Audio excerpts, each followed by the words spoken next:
In the pantheon of prehistoric predators, few command as much awe and mystery as Spinosaurus aegyptiacus. It was a creature of two worlds, a semi-aquatic behemoth that dwarfed even the mighty Tyrannosaurus rex. Its dominion was the sprawling river systems of late Cretaceous North Africa, a realm it ruled with impunity. But what if that rule was challenged? Not by a rival dinosaur, but by a legion of ancient crocodiles, the ancestors of today's ultimate ambush predators. This isn't just a question of size versus numbers.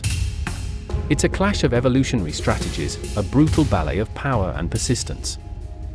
Imagine a single, colossal Spinosaurus, 50 feet of muscle and bone, facing off against 100 large, ferocious crocodiles. What would unfold in the murky waters and on the sun-baked riverbanks? Who would emerge as the undisputed sovereign of the prehistoric wetlands? Our Spinosaurus is a prime specimen, a mature adult in its peak physical condition. It stands over 16 feet tall at the crest of its iconic neural spine, a magnificent sail of skin and bone that slices through the air. Its total length from snout to tail is nearly 50 feet, and it weighs a staggering 7 to 9 tons. Its skull alone is a 6-foot-long instrument of death, narrow and crocodilian in shape, but packed with conical teeth designed for seizing and holding slippery prey. The true weapons, however, are its forelimbs. Unlike the famously diminutive arms of T-Rex, the Spinosaurus boasts powerful arms tipped with 3 immense, scythe-like claws, each over a foot long.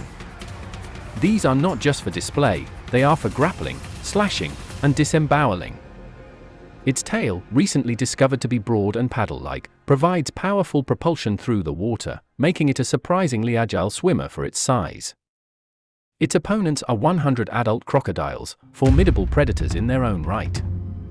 Let's envision them as a prehistoric species comparable in size and ferocity to the modern saltwater crocodile, the largest living reptile.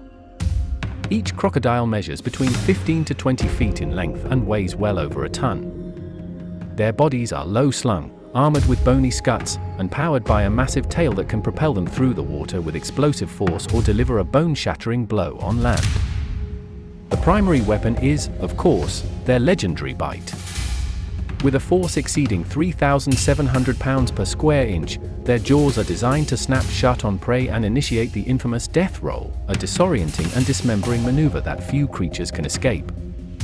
Individually, a single crocodile is no match for the Spinosaurus. But this is not a one-on-one duel.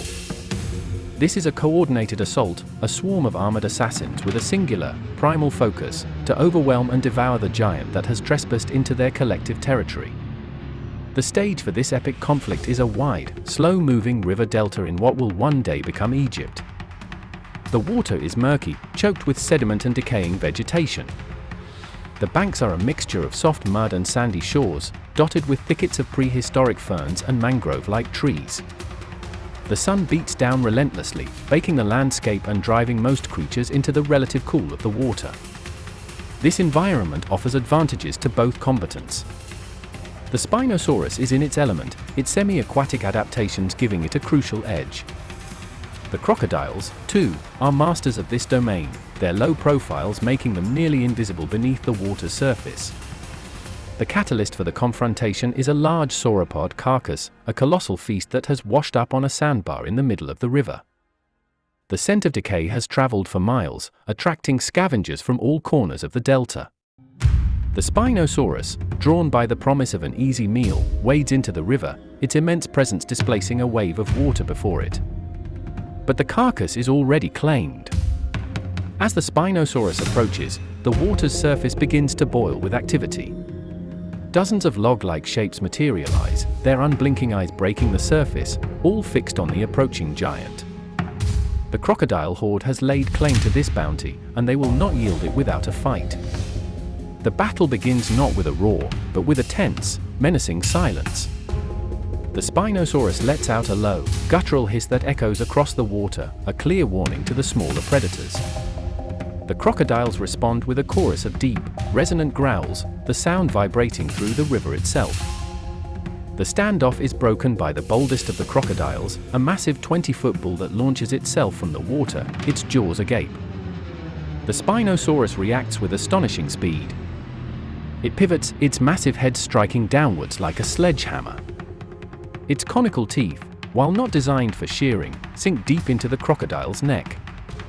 With a flick of its powerful neck, the Spinosaurus lifts the 1-ton reptile clear out of the water and flings it through the air. The crocodile lands with a sickening crunch on the sandbar, its spine shattered. This initial display of power does not deter the horde. It ignites their fury. The water erupts as dozens of crocodiles surge forward at once. This is the moment the Spinosaurus's unique attributes are put to the test. It remains in the waist-deep water, a strategic choice that forces the crocodiles to approach from the front. As the first wave closes in, the Spinosaurus unleashes its primary weapons, its colossal claws. It rears up, its sail catching the sun, and brings its arms down in a devastating arc. One claw catches a crocodile across the skull, peeling back its armored hide and crushing the bone beneath. Another swipe disembowels a second attacker, its entrails spilling into the murky water, which quickly turns a shade of crimson. The river churns with a frenzy of thrashing bodies and snapping jaws. For the first few minutes, the Spinosaurus is a whirlwind of destruction. Its height and reach advantage are undeniable. It can strike at the crocodiles before they can get close enough to use their powerful bites on its main body.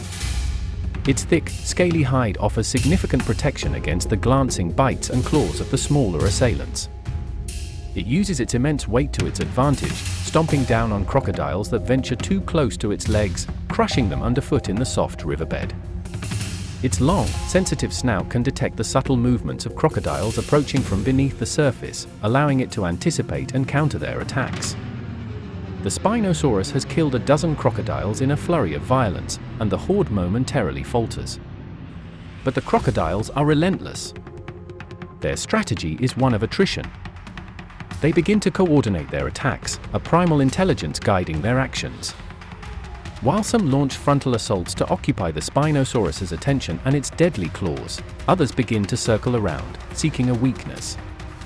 They are a living, writhing carpet of armored death. A few bold crocodiles latch onto the Spinosaurus's massive tail, their combined weight acting as an anchor, trying to pull the giant off balance. The Spinosaurus roars in fury and pain, whipping its tail back and forth, smashing its assailants against each other and into the riverbank. But for every crocodile it dispatches, two more seem to take its place. The turning point of the battle arrives as the Spinosaurus begins to fatigue. Its immense body requires a tremendous amount of energy to operate.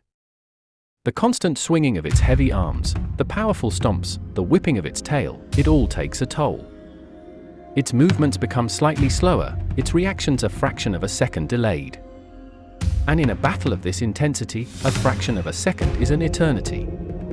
A large crocodile, taking advantage of a momentary lapse in the Spinosaurus's defense, manages to get past its arms and clamp its jaws onto the giant's left leg.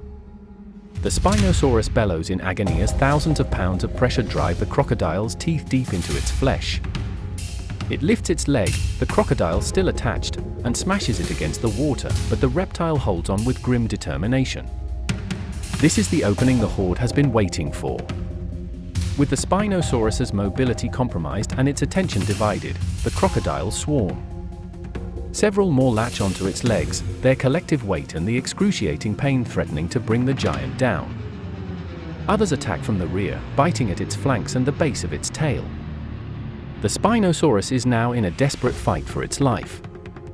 It thrashes wildly, its earlier, more calculated strikes replaced by a frantic struggle for survival.